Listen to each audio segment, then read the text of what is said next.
si Princess Anne-Marie Sabado, ang gaganap bilang Burgos. Ako nga pala si Madawi Opang, ang gaganap bilang Padre Gomez. Ako naman si Yasmin Along at ngayon ay magtatangal ako bilang Padre Zamora. Ako si Kyra Cornejo, ang gaganap bilang Padre Tercera, Don Maximo at Sundalo. Ako naman si April Animo, ang gaganap bilang Gobernador, Sundalo at Tagahapol. Ako naman si Trisha Jenny Casas, gaganap bilang sundalo at padre. Ako naman si John Lawrence Paino, gaganap bilang si Pasiano, Guardia at Sundalo. Ako naman si Jory Andamon, ang gaganap bilang Del Camino at Sundalo. At ako naman si John Martinez, gaganap bilang Sundalo.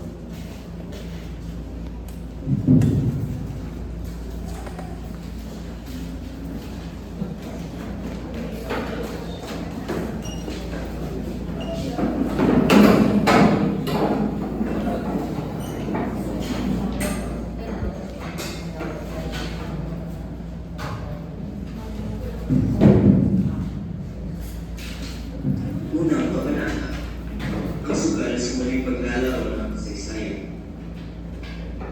Tayo'y dadalhin sa isang ito ng kasaysayan ng Pilipinas na puno ng intriga, labanan at pagmumugtalim. Sa isang musiklang eksena sa gitna ng pagtulungan ng mga hari, dirima, magaganap ang isang kapanapanalik na pagtatalbo sa pagitan ni Zamora at Padre Tercera. Sa kanilang pagpupulong, merong pagtatalo sa mga paniniwala at maraming pilit na nagsasalimatan. Samahan natin sila sa kanilang paglalaro ng trabaho at alamin kung paano maglalaro ang kanilang kapalaran sa gitna ng hitwaan ng reliyon at politika.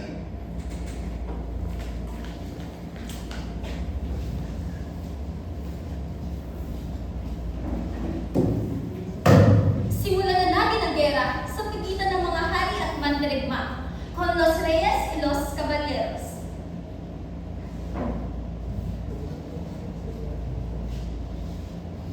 Wala akong interes sa politika, Padre Tercera. Ang gusto ko lamang ay manalo. Solo quiero ganar. Yo también. Pero ni ang hindi na isra. Ito malita sa pagitan ng Sindar at Fire. Siguro maaari sa ito sa pamamagitan ng paglalaro sa palagay mo. Ha? Puedo puesto pero, syempre hindi. Para sa atin, sagrado ang lamang ito. Vamos, abogar. Maglaro na lang tayo. Comestadas! Sablay naman ang mga baraha ko. Gaya ng Neymar. Nanalo na ang revolusyon, Padre Tercera. Mas maganda pa rin ang mga armas at bala ng mga revolusyonaryo. Viva la revolusyon!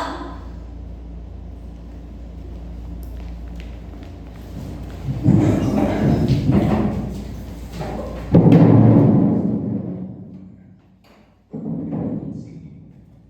sa pagdating ng pagkukulit ng munisipyo, isang malakas na hiyaw na pumupunta sa kanya mula sa masa ng Tibiko. Ang bagong leader ay si Gobernador de la Torre, na tila'y daladala ang lakas at karisma sa kanyang pagpasok. Ang kanyang pagdating ay pinagdiriwang ng mga tao na puno ng pag-asa at pananabik sa mga pagbabagong maaaring itulot ng bagong pamamahala.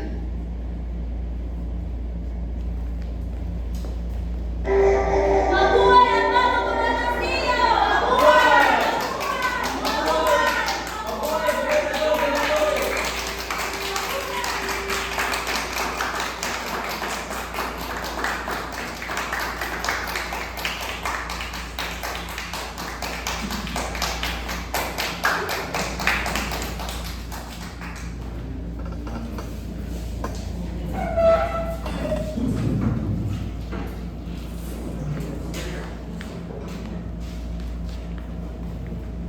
Sa isang pribadong pagpupulong, sina Pasiano, Burgos at Buen Camino ay nagdiring sa pagtagda ng amnestia laban sa pulisang hindi.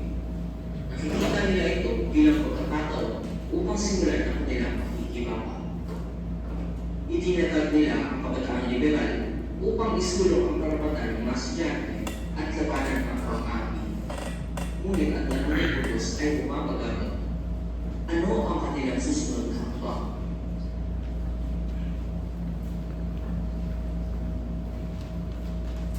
Tinanggalan ang gobernador general des Carlos Maria de la Torre ang opisyal na amnestiya laban sa mga tulisang Indio de Pacifico Camerino at 10 ng kanyang mga kasapi. Kaya pinabawal niya ang pag-usa sa mga preso at tinanggalan niya ng kapangyarihan ng mga hayatan. Na siya namang dapat. Ngayon lang ako nakakita ng gobernador na ganito. Kasapalit natin ang bagong general sa wakas hinan ang pwersa ng mga kalit. Don Pepe, tinatagad namin ng mga sundalo ang kabataang liberal. Tinatagad namin ipasyan ang kabataang liberal. Inusulo nito ang karapatan ng mga estudyante. Anong binabalak ninyo?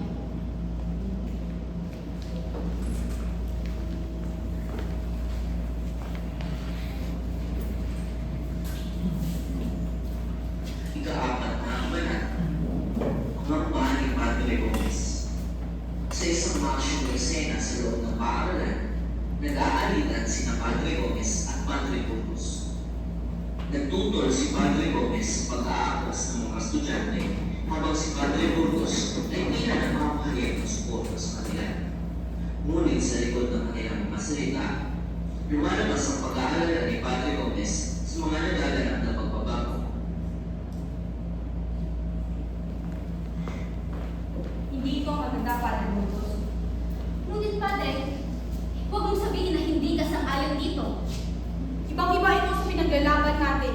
Sa relasyon sa banal na iglesia ang isusulong natin at hindi pabagsakin ng mga praile.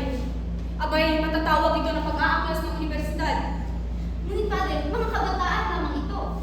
Ang mga estudyante ang kapasimuno nito. Mga miyembro ng kabataang liberal, sila ay mga disipulo mo. Tandaan mo, kung ano man ang ibubuka ng kanilang mga bibig, ay mauugnay sa iyo. Hindi ito maganda.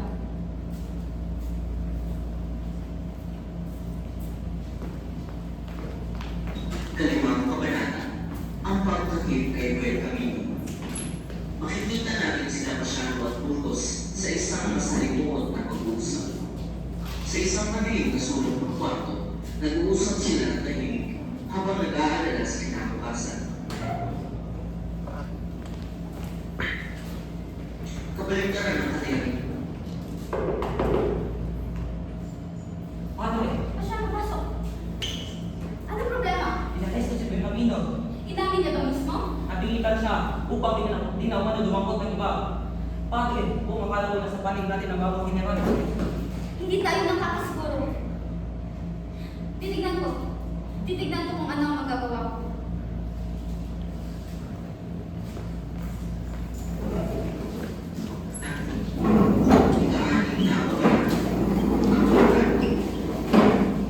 Makikita natin ang mga sundalo na nagtatalagayan tungkol sa kanilang sitwasyon bilang mga Pilipino sa ilalim ng kapangyarihan ng Espanya. Sa gitna ng kanilang pag-uusap, dumating si Sadua na may dalang naging plano para sa kanilang paglaban. Ang mga salitang ito ay nagpapakita ng determinasyon at pagkakaisa sa kanilang layunin na magkaroon ng pagbabago at kalayaan. Anim na kabanata. Pareho kang sundalo lahat dito. Pero ito ang klaro-klaro. Dahil pa nila ako sa ating... Pareho tayong sundalo lahat dito. Pero ito ang klaro-klaro. Dahil pa nila ako sa ating serbisyo at tulis. Di lang naman ito. Tama, usapin mo na kung sino ang Espanyol at kung sino ang hindi. Kumpadre, Padre,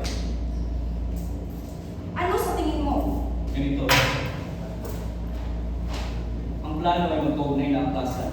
Mula rito sa Fort San Felipe ng Cavite, patungo sa Fort Santiago sa Manila. Kinakailangan namin ng suporta ninyo mula sa loob. Kaya natras sa ito.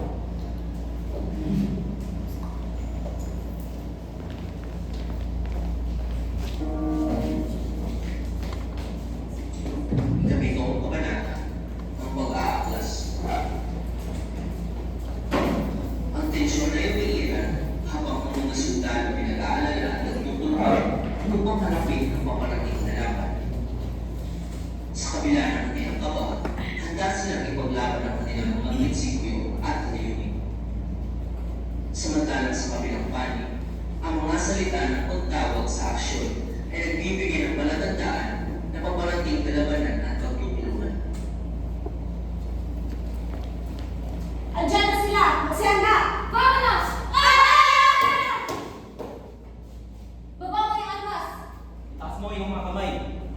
Arestado ka.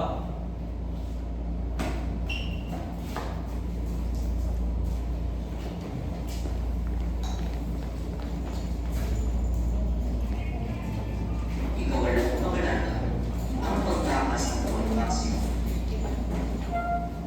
Maghahanap ang isang tensyonadong pag-uusap ni Zalduwa at Don Maximo. Makikita natin ang pag-aalala ni Zalduwa sa gitna ng kanilang mga plano habang si Don Maximo ay nagpapakita ng pagkabahala sa mga ama. Senyor Maximo! Huwag ka mapalangin! Huwag kang bibigay! Sige na! Magtago ka na! Pero Ginoo! Hindi tayo pwede napunin ko sa Cavite. Pahupain naman na natin lahat na ito. Ano ba ang katatakulan yung ginawa niyo? Saan ako magsisimula? Nakahanda ng militar pero parang may nagsumbong kay Izquierdo. Ay! Malas talaga! Senyor!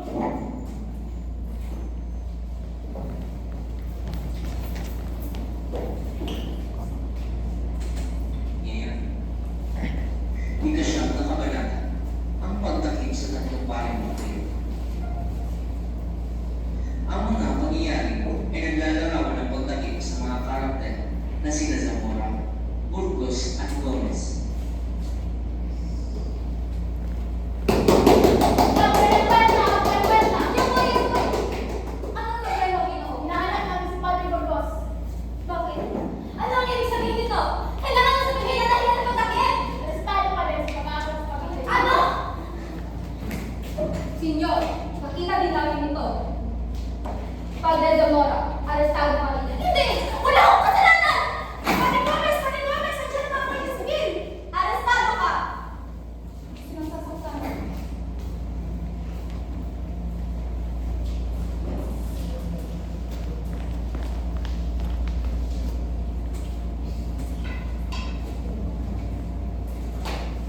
Ikasampung kabanata ang paglilitis. Ang paglilitis ay nagaganap na nagpapakita ng mga saraysay at argumento mula sa mga kasalan. Ang laban ay naging mas mabigat at mas malalim habang lumalabas ang mga detalye at pagtatanggol. Ang husgado ay naglalabas ng hatol na nagtatakda ng mga panlikhang kapalaran para sa mga nasasaktan na sina Jose Burgos, Mariano Gomez at Jacinto Zamora. Ang mga pangyayaring ito ay naglalarawan ng kawalan ng katarungan at abuso ng kapangyarihan sa panahon ng kolonyalismo ng Espanya. Pinapatawag sa korte sila Padre Jose Burgos, Mariano Gomez at Jacinto Zamora.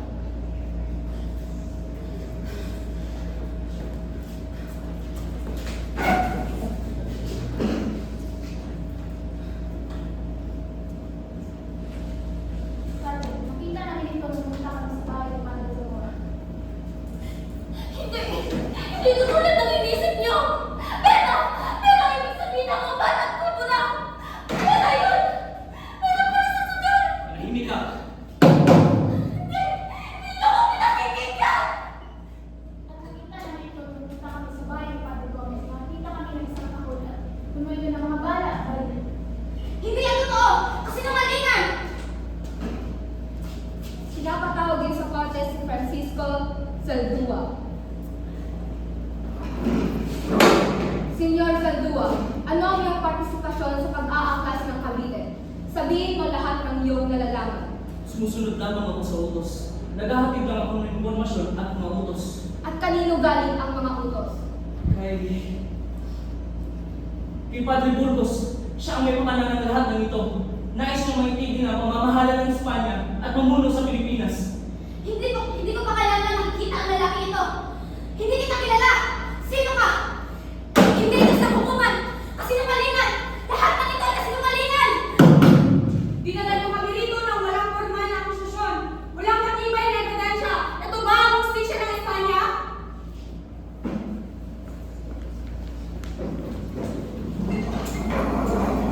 Ikalabing isang kabanata. Sa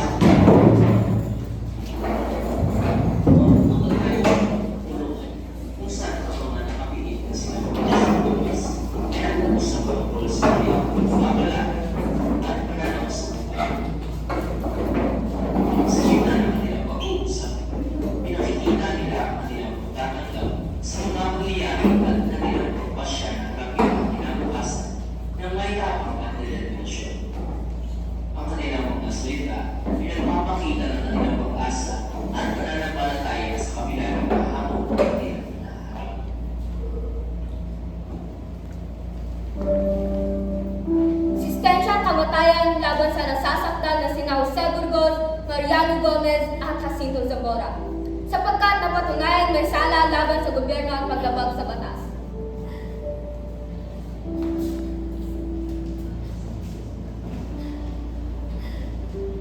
Mga padre, ang ating kapalaran. Sa kanya ako lubos na naawa. Wala siyang kaalam-alam. Hindi ko yata matatanggap, Padre. Tama nga siguro ang aking mga estudyante na ang Pilipino at kisihan ng kamalasan. Naniniwala ka sa malas, Pepe.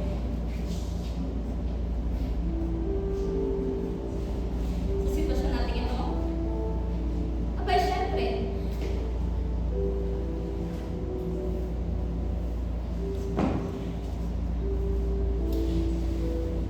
Nakaramdam na ba ng swerte ang sino mang ipinanganak sa bansang ito? Isipin mo ang mga Indio, mga alipin, mga mamamayang walang karapatan sa sariling bayan. At tayo, kahit tayo ay may dugong Espanyol at hindi tayo tinuring na parang tao, dahil naman dito tayo ay sinina. Hindi kita nakapasbalian dyan. Padre, ang aking mga estudyante, mananamay sila. Sasabihin nila, ikaw ang nagdala ng malas sa kanila.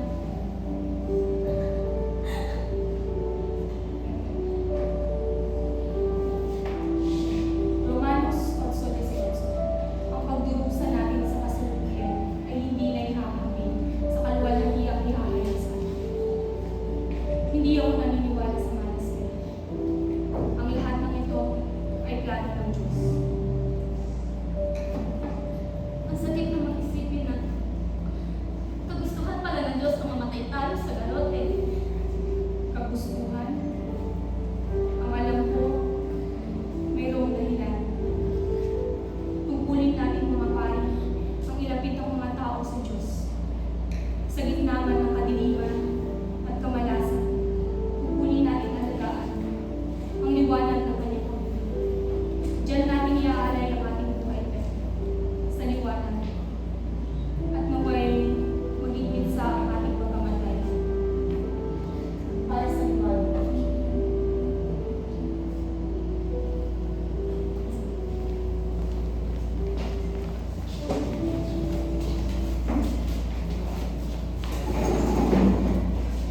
Ang ating pagkamatay.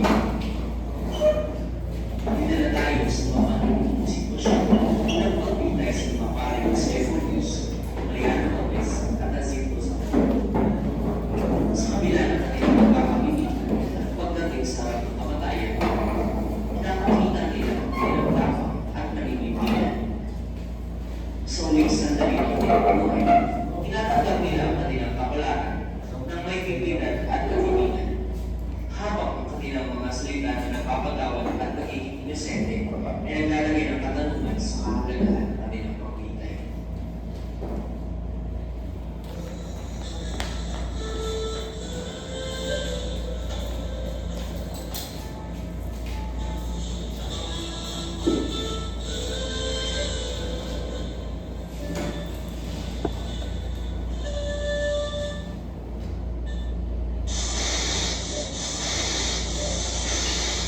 May pamilya ako! Kakausapin ko ang Gobernador Silio! Traidor ka, padre! Traidor!